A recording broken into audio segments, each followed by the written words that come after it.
It is my pleasure to introduce Howard Wolfman. He is the principal of LumaSpec Consulting.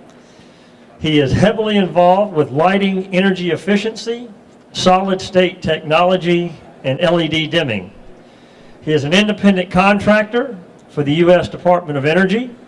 He is a current member of the IEEE Standards Board. He sits on the Board of Governors of the Society on Social Implications of Technology. He is a member of the UL Standards Technical Panel for UL 8750. He is a professor in 2 Master of Engineering programs at the University of Illinois at Chicago. He is a chairman of the Controls Committee of the IESNA, a past member of the 2010 and 2011 Light Fair Innovation Awards Selection Committee, past vice chairman of the Energy Management Committee, past chairman of the NEMA Lighting Systems Division, past chairman of the Ballast Selection and Lighting Controls Section, and past chairman for the ANSI C82 Main Committee for Lighting Ballast and LED drivers. And that's only half the list. He is an invited member of the NEMA Lighting Systems Task Force, and he has published and presented numerous white papers worldwide. As you can tell, Howard has a lifetime of passionate involvement and dedication to the lighting industry. Howard has devoted his career to making the lighting industry better, and now is focused on passing his expertise to the next generation, which I am humbly proud of. Thank you. Thank you.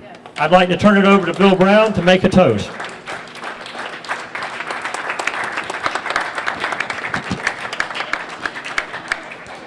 As you can tell, I've been involved with a lot of very lovely people, and the common thread has been lighting. I think it's been said that I'm a passionate guy, and I really am. I get involved with people, I like them, and when I like them, I want them to be my friends, and I want them to have a friend in me. Howard Wolfman fits into that category very beautifully. As you know, our lighting industry is changing. Besides Bill Warren, I don't know, I'm president of the Octogenarians Club, and so I've been around the lighting industry since 1950. So don't count the years, but that's when I've been in it. I worked for a company called House of Light, and in that business I learned the fluorescent lighting business, and now we started off with this new technology, LEDs. And I said to myself, I'm in trouble, because I don't like to sell anything or provide anything that I don't think works for the customer. And so, very fortunately, I was at a conference, and at that conference, one of the speakers was Howard Wolfman. And a light bulb with an LED inside of it, by the way, went off, and I said, gee, I have to contact Howard and see if he will help me to find a way to be a better supplier to the customers that I serve. And I've got to tell you, you couldn't have a better friend, a better mentor, a person of greater integrity than Howard Wolfman.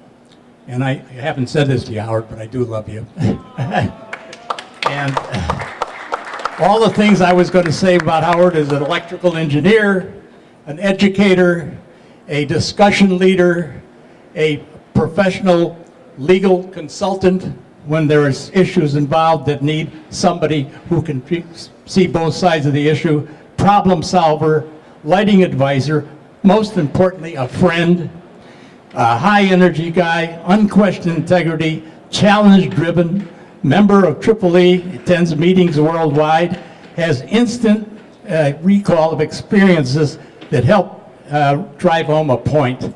I think he does it very dramatically. He makes difficult things simple. And so I'd like to present a toast to my friend Howard Wolfman.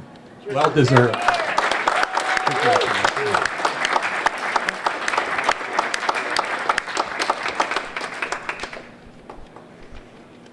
Thank you, Bill. And on a very serious note, I'd like to thank Randy and the Judges Committee. I was very surprised, as most of us were, when, well, I just happened to look on the EdisonReport, and of course Randy didn't tell me anything, and my name was there. So that was surprising. But then I said, wait a minute, I have to question the judgment of the judges. Well, hey, dummy, shut up, don't even think that way. So I stopped there. But I'd also, many of you know my wife Harriet. Harriet has MS, and she loves to travel with me, but this is one conference of the year that I don't bring her to, because it's a crazy conference. You leave your room at 6:37 in the morning, you're lucky to get back by midnight. But she'll see a copy of the video, so she's with us in that respect. And how did I get into the lighting business?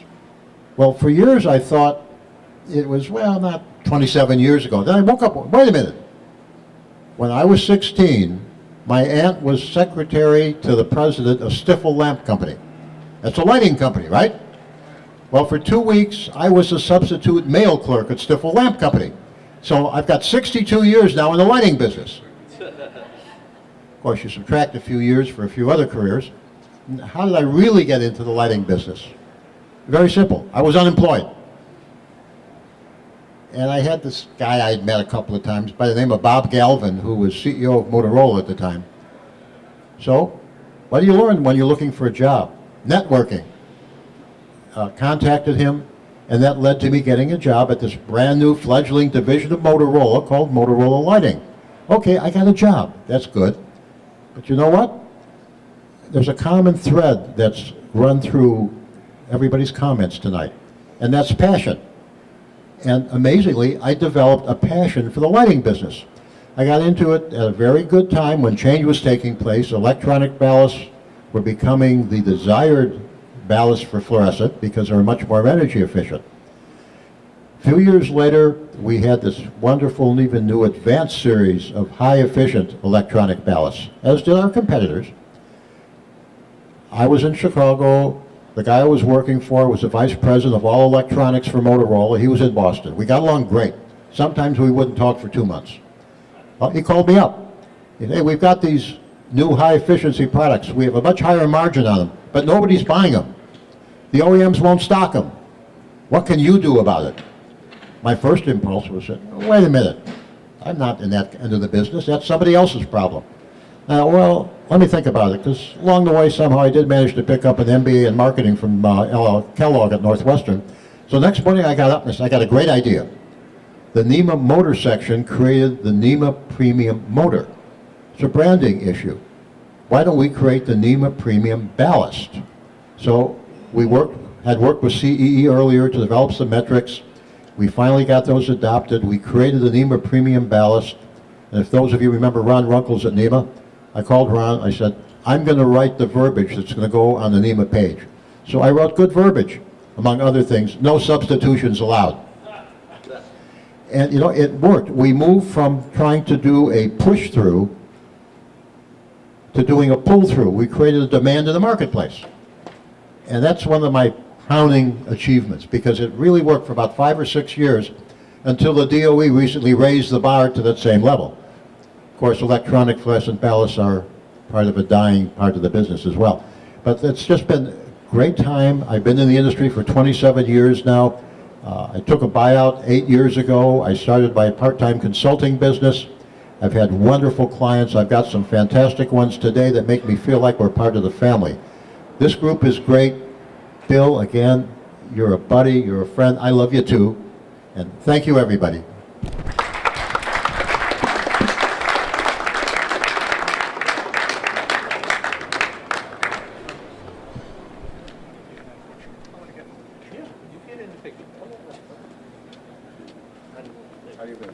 All right, right there. 3, 2, 1.